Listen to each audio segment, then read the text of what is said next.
I've been collecting vinyl for over a year. Bought new records and used ones. Searched online and went through endless crates on record stores. Listened to LPs in budget and relatively hi-fi equipment. I want to share 5 reasons I regret collecting records after my first year. Don't get me wrong, there are even more reasons why I completely fell in love with vinyl, but I think it's fair to share some negative aspects that are not usually mentioned. The first regret is, of course, caused by price. Of the physical formats, vinyl records have become the most expensive ones. Call it hype or supply and demand, but on average this format will cost you way more than others. For example, my guesstimate, and it's only that, new LPs go for over $25 or $30 versus CDs for $10, but if you go for used CDs you can grab them for just $1. So the difference is huge, and I'm talking on average. If you go to double LPs, special editions, limited reissues, original pressings, we are talking about much more money. In my experience, cassettes fall in between vinyl and CDs. I feel most of my fellow record collectors will agree with this one, so we will jump fast to the next one, but a word of caution for newcomers: be prepared to give your wallet a hard time because this is an expensive hobby. The second regret is falling for the typical collector's claim of vinyl sounds better. Records do not always sound better compared to other formats like CD, lossless streaming, or cassette.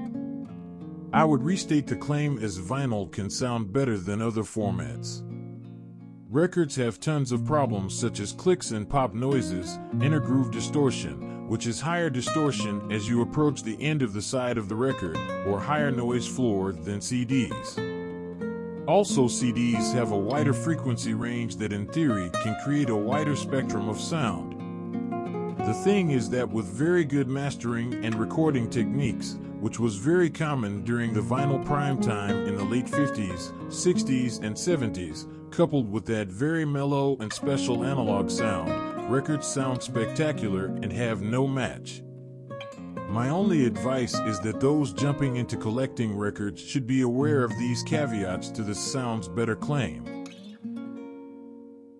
The third one is limited portability and flexibility. This is the flip side of the so-called vinyl ritual.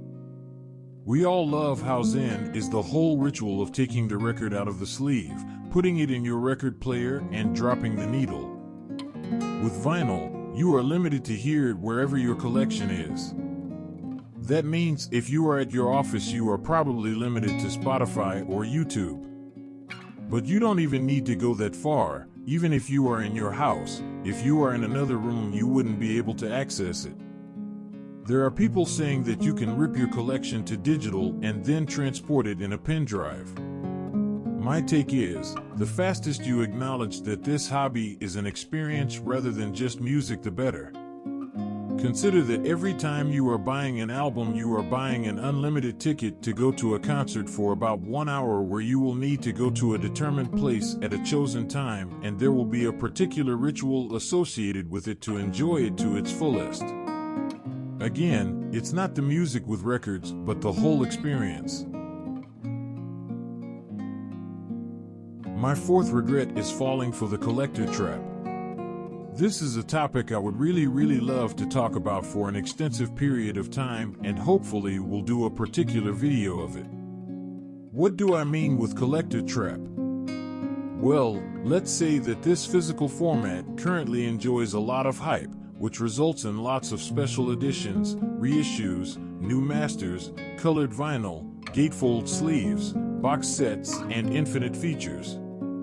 This, coupled with skyrocketing prices in the aftermarket, creates a severe anxiety or FOMO, which means fear of missing out, which in turn ends up with tons of orders and impulse purchases to grow your collection instead of just enjoying it. I regret falling for this and having dedicated a lot of time just to buy or hunt more and more records. As I feared, I became much more of a collector and less a music enthusiast. I can live with the collector stigma, but not to the expense of forgetting or enjoying less music, which should be the true and purest goal. Watch out, vinyl can make you fall easily on this one.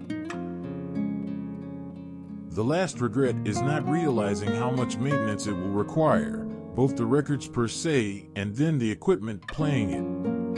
On the record side, you will need to clean the record after you buy it, probably an alcohol-based solution. Repeat on the other side and let it dry. Sometimes you get it right on the first try, but lots of other times you will need to repeat the process to get a clean sound. Then you need to use a good anti-static sleeve to avoid static-created cracks and pops. There's even an anti-static gun to remove static for your records. There's also an outer record sleeve to protect the jacket. You will need to be extra careful to put the vinyl in the player, and remember to put it back in the sleeve as fast as you can after you use it to avoid dust getting into the grooves. Also, don't forget to do this manipulation with your hands clean. Lastly, you will need to clean your record player stylus, that is the needle that actually moves through the grooves to produce sound, every now and then, and replace it after some use. Hope the message is clear, guys.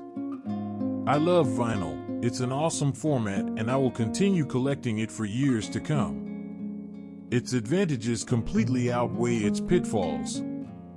I just wanted to be transparent and show some regrets, stuff that I don't like very much or things that I would have loved to know before getting into this format. Hope you enjoyed the video, and if you liked, please like and subscribe. See you next time.